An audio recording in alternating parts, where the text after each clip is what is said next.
So there's a lot of myth out there. People make certain analysis observations, and some of them relate to, well, Myanmar will not catch this disease because of our diet, because we eat fish paste, because we have rice, and also because our climate is very warm.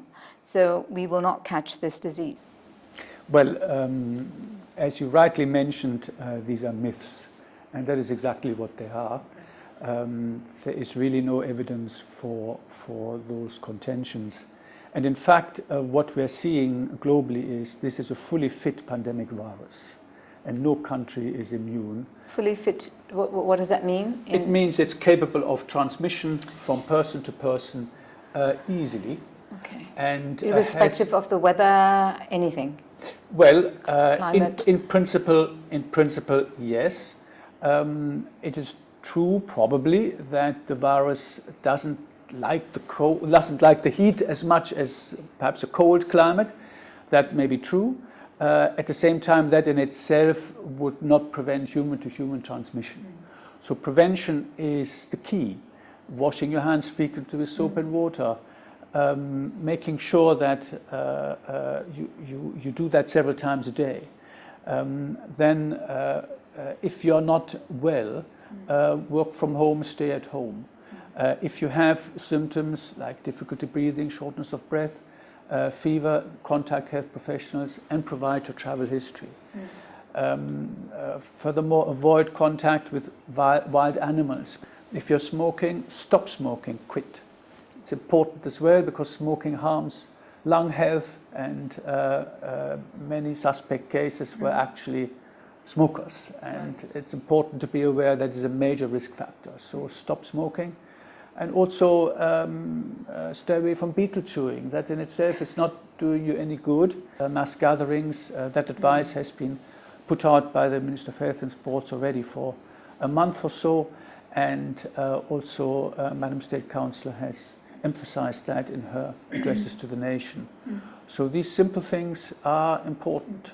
And at the same time, if we are caring for people who have respiratory infections, take also the precaution to care for the person, at the same time protect yourself and observe some distance, physical distance, because the fine respiratory droplets can transmit an infection. In general, social distancing is key. At least 1 meter, better 2 to be... I think we're a bit too close now. To be well, I think...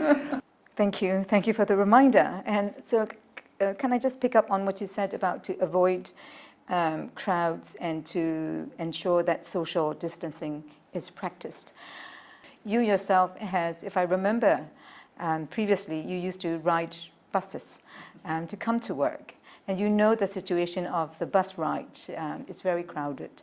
So so we are now given this awareness that we need to avoid crowds. But on bus, you can see that you are, forget 1 meter. We're not even, a quarter of a meter. We are like next to each other. So would you have any guidance on how we can better protect ourselves when we are on such crowded places as buses? It's a very good question, Susu, and I confirm that I don't take buses anymore at present. Okay. At the same time, public transport, of course, is a key issue, and it's a mode of transport for many, and for many good reasons for doing so. What is important there is to explore all possible alternatives to reduce the risk. Those include working from home. It includes perhaps a different arrangement for getting to work. If it is, say, a public train, the Yangon circular train, for instance, has good ventilation with open windows. That actually helps a great deal, and it can mitigate some of those factors. So good ventilation is very important also as a protection. Let me go to a news piece that covered the one head of UN agency, I think a week back, a week or so back. I think this piece of news that mentioned there's one head of UN agency fleeing the country, fleeing Myanmar because of the virus. And of course, it actually turned out to be not true. So in that context, can I ask whether the UN in Myanmar is proactively working to allay these misinformation and disinformation on the whole, on the side of the virus, as well as on the efforts of the UN entity itself? Thank you for raising that. I think, as you rightly mentioned, it is not true what was reported, and important to really register that. This was I understand, a previously approved travel, and has proceeded for the personal reasons and medical reasons for that particular person. And it's nothing to do with what you have described in terms of leaving a post. So therefore, important to really remember that. And I think a correction has already come out. And in fact, also the article itself, the original article, has been, I understand, withdrawn. Even in WHO, we have found that there are some, in fact, some criminal elements that pretend to be WHO and that put out fake messages online, and it's very important to actually counter that. And there is also a reporting facility that our WHO headquarters has set up for that purpose. And other UN agencies also have similar arrangements to respond to this current situation. Thank you.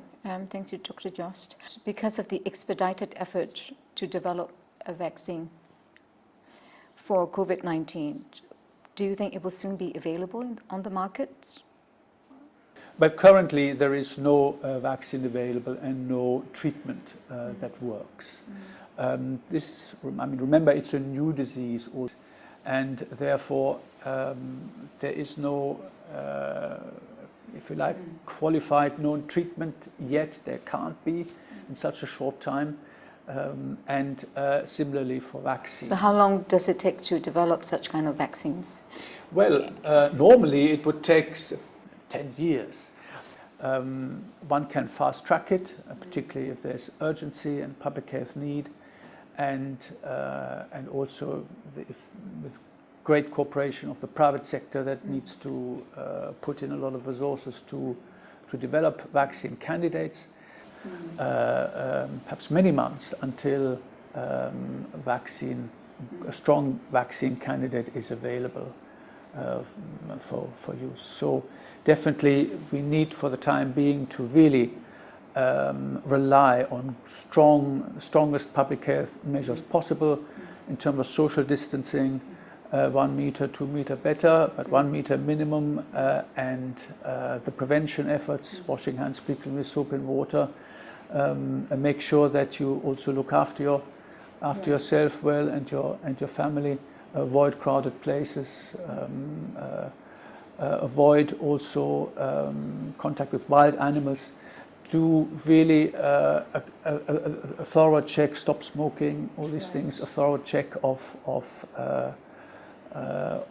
preparing and preventing yourself, because all of us are called upon to do so and are challenged in the situation. And it will matter. The outcome of this will depend on what we do or don't do, both individually and collectively. Hence, solidarity is so important among people, within countries, between countries. Solidarity is key. And as Madam State Councillor said, even if social distancing is practiced, that doesn't mean that our hearts are far apart. Our hearts should be close. Thank you very much, Dr. Jost. It has been a huge, informative, learning interview with you. I'm sure, just as much as I appreciate the information that you've shared, I'm sure all the audience, both international and national, appreciates the rich information that you've shared with us. I hope we will have another time, should the need arise, that we would meet and have further dialogues. Thank you very much. Thank you very much also, and you play an important role in putting out the right messages, really, as do all the media at this point and beyond. It's very important, the key role that media have for good messaging and for helping the human solidarity. Thank you. Thank you so much. We can't shake hands, so Sure. here we go. Ja, aber det kan jeg. Thank you.